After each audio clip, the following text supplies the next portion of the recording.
Hello everybody! Magandang araw. Ngayon, alam mo ba na pwede kang makalibre sa Shein? Ito ang ilang legit na paraan para makatipid o minsan ay makakakuha ka ng free items.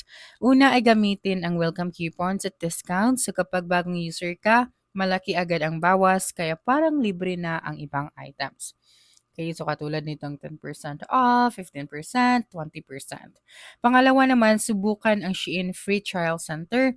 So, pwede kang pumili ng items at kung mapipili ka, ay ipapadala nila ng libre kapalit lang ng honest review mo.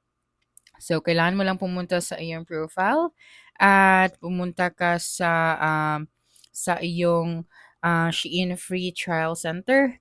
Pagkatapos niyan ay magre-request ka lang ng products. Pangatlo naman ay mag-iipon ka ng points. So, katulad ng daily check-in, product reviews, at mini-games sa app. So, lahat yan may points na pwede mong i-convert para maka-discount.